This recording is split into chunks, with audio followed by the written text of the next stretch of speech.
I've always been the type to hold a flashlight in the middle of the dark, to say it's okay even when it's not there. That night, however, I couldn't hold anything back, neither the flashlight nor courage. Everything slipped through my hands as if fear had I found a way to undress my insides. But I'm getting ahead of myself. My name is Rachel. I'm 19 years old, and at the time I still lived with my parents in Maple Hollow, a tiny place lost among forests and deserted roads in rural Kansas. There was only one main street, a gas station that closed at 10 p.m. and a police station with two guys who looked like they came straight out of an 80s show. It was Saturday.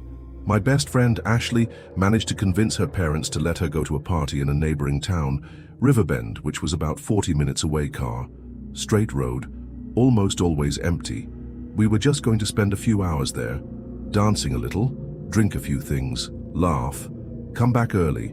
I was the one who directed it. My car was a red 2006 Corolla, a little shaky, but it still held up. Besides me and Ashley, it was Haley and Megan, who were like members of the class, but were always with us. I remember the party was really cool. Too much colored light, too loud sound, and too many people in a small space. Around 2 in the morning, Ashley touched my shoulder, and these, "Let's go. That's enough for today." I felt the relief like a warm blanket. I drank water, called the girls, and it went out. The problem started about 20 minutes later. The road was ours alone, the sky was absurdly black, and the car's headlight illuminated that asphalt carpet that seemed to be stretched forever. The trees on both sides seemed alive, as if they were leaning a little bit when we passed by, and then the car stalled. No warning, no strange noise before. He just started to lose strength. The engine coughed a couple of times and died. I pulled over to the side of the road and tried to start again. Nothing. Total silence, except for the muffled sound of crickets and Haley's breathing, which started to panic. "No, no, no, no," she repeated. "This cannot be happening." Ashley got out of the car, shining her cell phone on the open hood. I followed. The smell of burning oil was strong, but it made no sense. The gas was full. It wasn't the battery. It wasn't anything I could resolve, at least. And that's when the truck appeared. High beams, engine growling slowly. An old model, perhaps from the 70s, with the bodywork all dirty with dry clay. She approached in slow motion, like a predator analyzing prey. We were a bit frozen. I felt my heart beat on the neck. The truck stopped about 5 meters away from us. The engine stayed on, doing that serious noise that sounded like breathing. A figure inside the cabin, the silhouette of a man, wide-brimmed hat, face hidden by shadow. Nobody got down. Not a sign that it was going to help. It just stopped. "Is he looking at us?" Megan whispered, huddled in the back seat. "I don't know," I replied, "but get in the car now." Ashley hesitated, still with her cell phone pointed at the engine, but complied. I was the last to return to the driver's seat, with my heart galloping. I locked the doors. One click echoed inside the car like thunder. The truck was still there, headlights stuck in us. "Real estate. Call, call, call," Haley murmured, holding her hands as if praying. I turned the key again. The engine only did one tech. I tried again. Nothing. That's when the truck's headlights went out. The road was plunged into darkness so deep that we could hear our own voices. Beats. And then the truck's engine turned off too. Silence. It was as if the world had paused. No sound, no movement, until the crickets seemed to fall silent. Ashley craned her neck, trying to see out the window. "Where is he?" I looked too. The silhouette was gone. The truck's passenger door opened with a low creak. Someone came down, but we didn't see which way it went. The hood of my coat slipped off my shoulders, and I felt the cold air touch the back of my neck like an ice-cold finger. It was automatic. Mind-body locked. "Is he coming?" Megan asked. The voice broke at the end of the sentence. I don't know. That was the straightest road in the region, with no wide shoulder, no fences.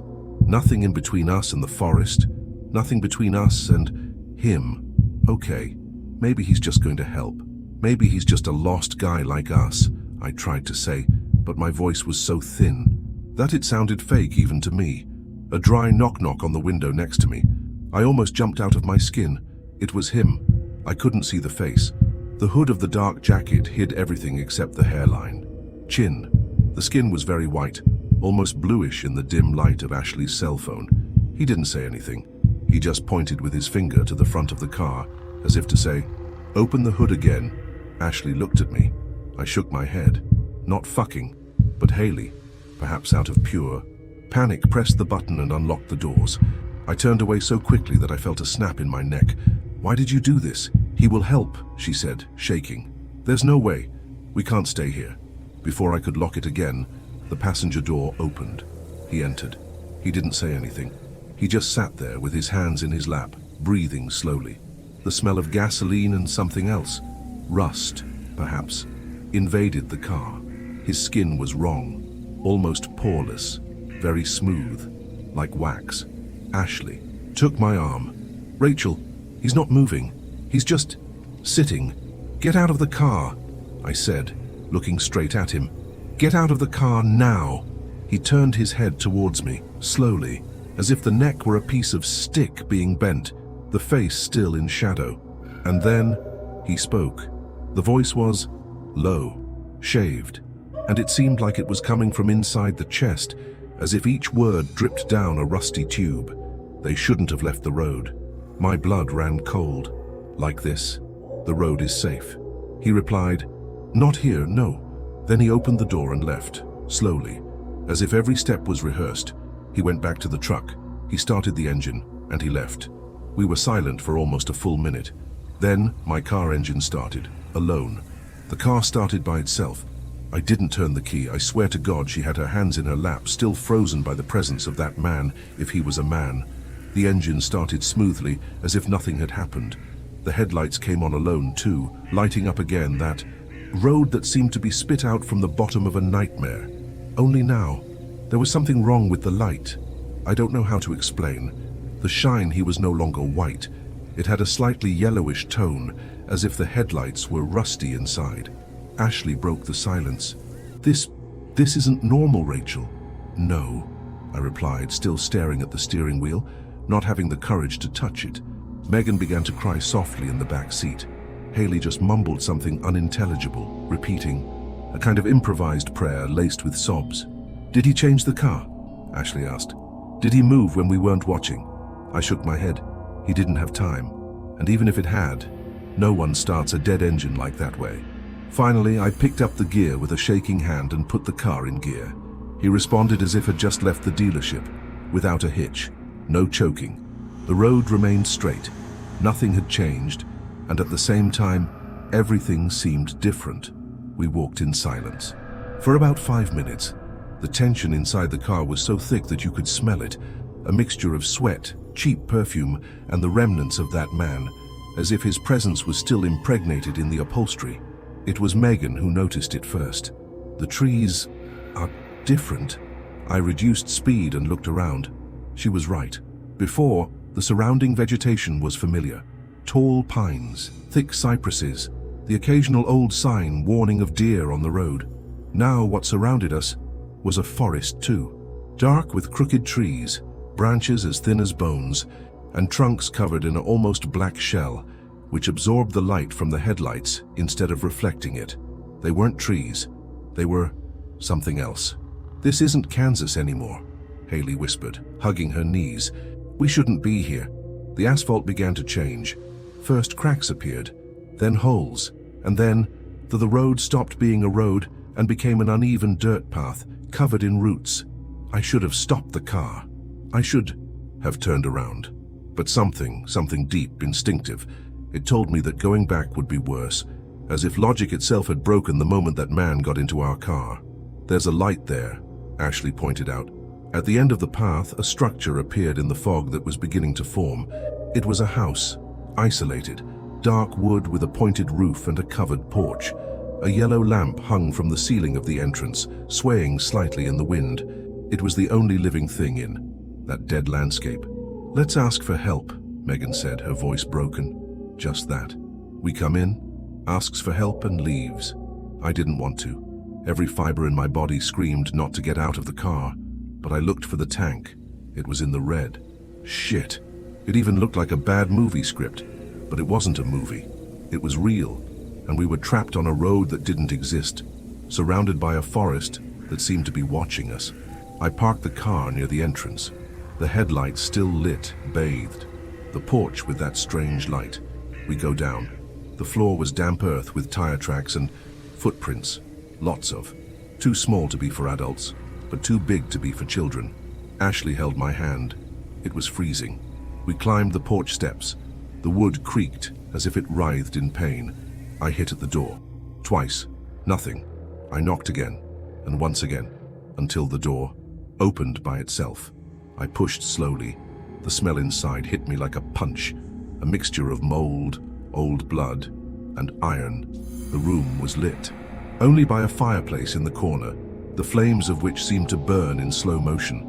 In the center, an armchair facing the wall, and behind her, breathing.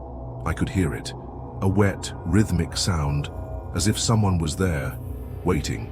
"We're not going in," I whispered, but Haley was already over the limit. "Hello? Is anyone there?"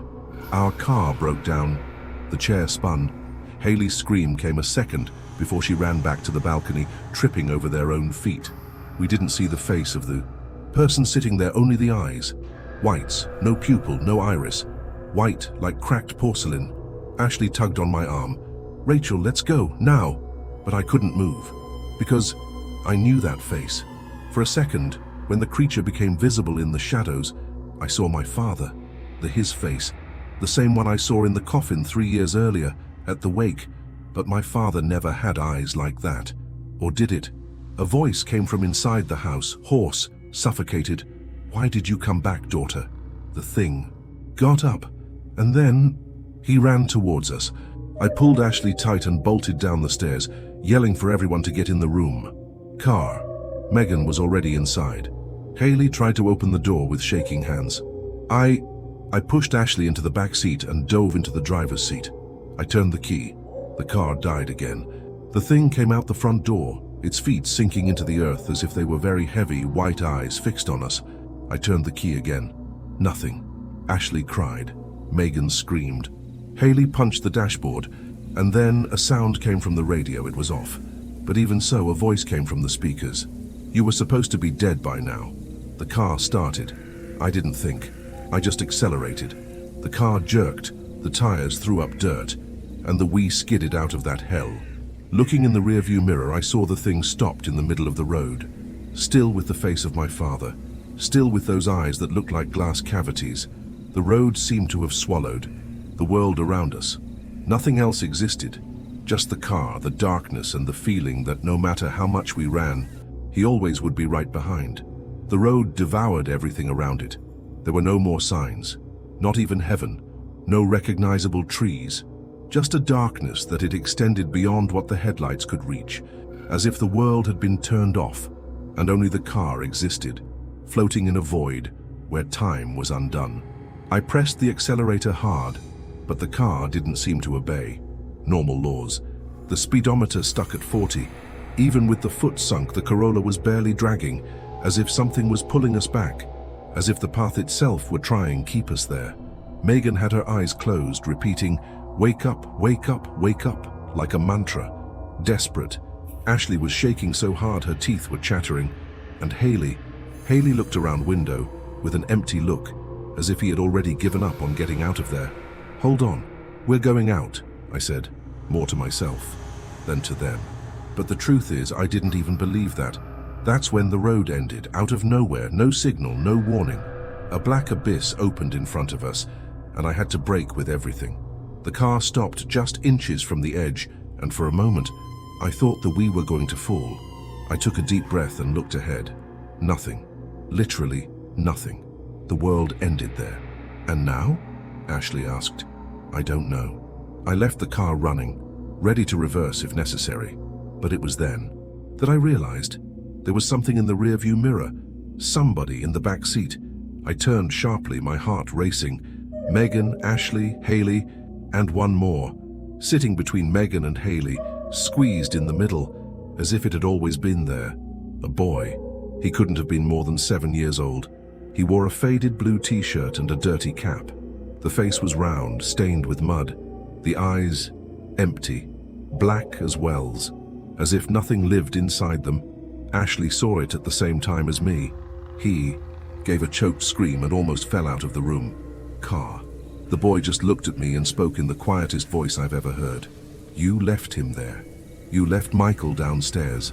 My hands started to tingle. The name, Michael. What is he talking about? Megan asked, but I barely heard. The surrounding sound changed. The car's engine disappeared. The air became heavy. And then I heard that sound. Ping, ping, ping. Water drops, falling, in the dark. I knew that sound. My father's garage. When it rained and the roof leaked, we spent hours there below playing. And one time Michael fell through the old trapdoor between the basement floorboards. I remember him crying. I remember the sound from the drops. And how I ran upstairs, closed the door and told Mum that he had gone to play with the neighbor. They never found Michael. My throat dried up. This isn't happening, I whispered. But the boy smiled. A smile that was too wide, that cut across his face like a crack. You know it is. That's why the car doesn't come back. That's why the road swallowed you. You have to go down. I was shaking so much that my legs were barely responding. The car turned off by itself, as usual, again. But now, the key wouldn't turn. The steering wheel locked. Rach, for God's sake, what's going on? Haley asked, her voice ravine. But I could only look at the boy. And behind him, between the benches, a figure emerged. First the fingers, pale, thin, scratching the seat. Upholstery like claws from a dry twig. Afterwards the eyes, whites, same as the thing in the house. But the face was different. It was my mother's. You lied to everyone, Rachel, she said. You erased the tapes, destroyed the papers. He pretended he forgot. But the guilt doesn't die, she just changes her face. I closed my eyes tightly. I started screaming, hitting the steering wheel. No, this isn't real. This isn't real. When I opened it again, the car was empty. Ashley, Haley, Megan. Everyone was gone. There was only me left, and the sound of drops.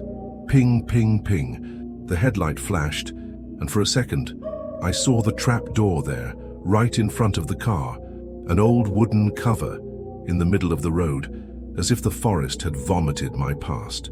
I got out of the car. The wobbly legs, the rarefied air. The trap door was the same as it sat on the garage floor, covered in toolboxes and dust. I knelt down. I touched wood. She was hot. And then I heard the voice. Rach. Weak, fragile, but unmistakable. Michael. My throat closed. The tears came uncontrollably. I tried to understand, but nothing made sense. It was as if the universe had torn apart just to play out my greatest fear back in my face. I lifted the lid. Total darkness, but deep down, steps, small ones.